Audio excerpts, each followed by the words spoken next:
Thank you. A few weeks ago, I had a problem. You see, I was invited to come speak at this event, but the only thing was, I had nothing to talk about. It's kind of a problem considering I'm coming here to speak to you, and this is video recorded online, so great way to start my professional career online. But anyways, so I sat for a few days and tried to think, because I didn't have any great accomplishments up to this point to really speak of. What I did have was a question. And this question is, what lessons would I like to learn younger? Because right now I'm a young adult, right before graduating into the real world, but I'm still a kid, so I have that perspective of a kid. And I'm sure that there are a lot of lessons that we all have gone through that we would like to learn a little bit earlier, but I was coming up short. So what I did is I sent out an email to anyone and everyone that I could under the subject line of a quick favor. But for me, it was anything but. And in that email, I asked a simple question, that question being, what do you wish you knew as a kid? Now, this question is a simple question because I'm sure that a lot of us have had these lessons come up time and time again, do your laundry, brush your teeth, etc. But it's also very profound because there are some things that you learn growing up that really impact your life going into the future. So when I sent this email out, to be honest, I wasn't really that excited because I thought that maybe my grandparents and my girlfriend at best would reply. But what happened over the next few days surprised me. People from all different walks of life who previously had never opened up to me shocked me with their honesty and their sincerity, telling me about their experiences in the school of hard knocks. And really gave me their lessons and their stories without filter. It was a miracle that I was waiting for. So what I did is I took all these words, and I synthesized them into 3 main lessons, 3 ideas that I saw come up time and time again that I feel if we're able to incorporate into our lives today, would make a lasting impact on our lives going into the future. So the first one, not surprisingly, has to do with what we choose to do as a career and how important that is to us, specifically finding challenging work that you love to do. Now, let's put work on a graph.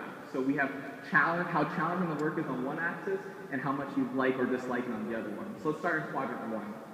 That's an easy one, and I have a story to prove it to you. In Greek mythology, there was a king named Sisyphus, because of his misdoings in the real world, was condemned to a life in the underworld pushing an immense boulder up an endless hill. And every day, right as he was about to break the top of that hill, the boulder would overwhelm him and go all the way back to the bottom. And every day, he was forced to do this task endlessly. Do you think what he did was hard? Yeah, about as hard as that rock. Do you think what he did was fulfilling? Not in the slightest. And I'm sure every day by the end of it, he looked like this. And if you find work that makes you look like this, there's no amount of 5-hour energy that can pick you up from this one. So that's quadrant 1, no problem. What about quadrant 2? It's not that hard, you just don't like it. That should solve half the problem, right? Not the case. Because here, you're just doing a job that isn't fulfilling because you're not finding purpose in this job. You're not using the skills you have at your disposal to their maximum. And then again, you end up looking like this guy just because you're bored. So quadrant 2 doesn't work. But quadrant 3 is the sweet spot. Quadrant 3 is where you find that work that is challenging yet rewarding. And that's when you wake up every day excited to tackle whatever task are thrown at you, knowing that you can overcome any hurdle that is thrown your way. And that, in my book, is what success looks like. So quadrant 3 is where you gotta live, and that's where purpose and passion meet.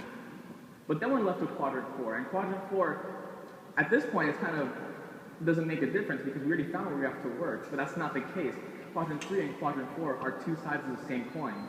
You see, in quadrant 4, that's where you spend your time when you're not working. Plus, let's be honest, work is not easy. Students, people that are in the real world, teachers, this is not easy things that we do. So we need to find that time, those vacations, that entertainment, the leisure activities that recharges you, so you can go back into quadrant 3 every day and make sure you don't look like that guy pushing a rock up the hill. And that's where you have to balance. You have to find that balance between work and play, because all work and no play, you'll end up looking like Jack. So you have to work hard, you have to play hard, and most importantly, you have to balance hard. Lesson 1, find challenging work that you love to do. Now, lesson 2 is a little harder to swallow because it goes against anything that we've learned up until this point in our lives. Lesson 2 is stop trying to please everyone. As humans, we love making other people happy, and that's extremely important. But when it comes to a point that you stop, when you're trying to please everyone else by not stepping on their toes, you're going to end up stepping on your own, and that's not good. The late CEO of IBM, Thomas J. Watson, said, "Follow the path of the unsafe, independent thinker. Expose your ideas to the danger of controversy. Speak your mind and fear less the label of crackpot than the stigma of conformity." Those are important words. No one has a better lens to view your world through than you do. And take every opinion that you find with a grain of salt, because remember, it is your world, not theirs. And the people who honestly do care about you will not mind if you step on their toes. Just a little bit. Lesson 2, stop trying to please everyone. Now, in my mind, these 2 lessons are extremely important, but it's lesson 3 that is really the most important of all of them, because without it, any other lesson you try to accomplish is going to fall short. Lesson 3 has to do with putting honesty first. Now, I'm a business student, so I love hearing about business success stories, but in this case, I think a business failure will get my point across much clearer. Does anyone recognize this logo?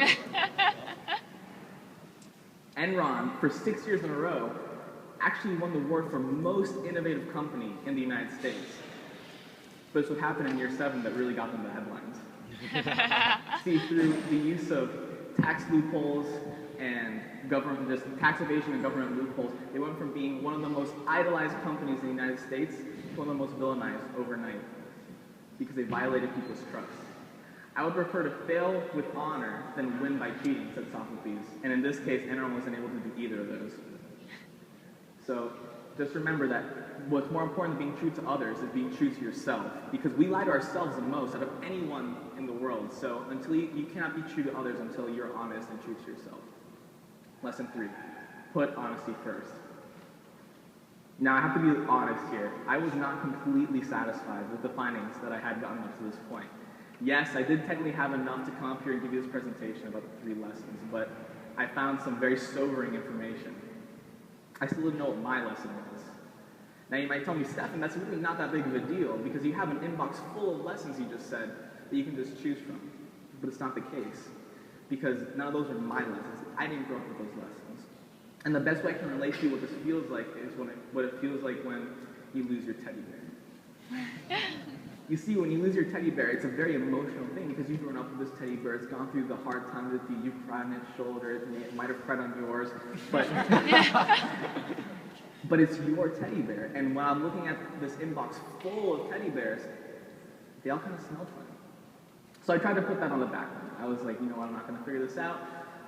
But one night, I got a response from one of my friends from my childhood who was responding to my question about what he wished he knew as a kid. And it wasn't what I found in his lessons, it's what he signed off his email with that really brought everything back into focus and really floored me. He signed off saying, "I am and always will be here for you with anything you need." And that completely floored me because I realized then that I had my lesson staring me in the face the whole time. You see, if it wasn't for having to put on this talk, I would have never had to send out that quick favor. And without getting that quick favor, I would have never gotten that response back that answered all my questions for me. My lesson was the power of your network. You see, I have these people online and more that are willing and that I am willing and able to, at a drop of a hat, go out and help. What I failed to realize is I could do the same thing with them, like I did with my quick favor.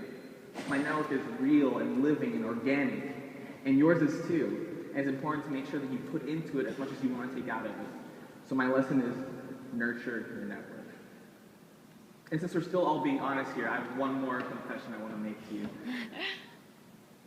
I can stand up here all day and talk to you until I'm red in the face about the importance of taking these lessons to heart, but it isn't until you get up and actually do something that any of this is going to matter.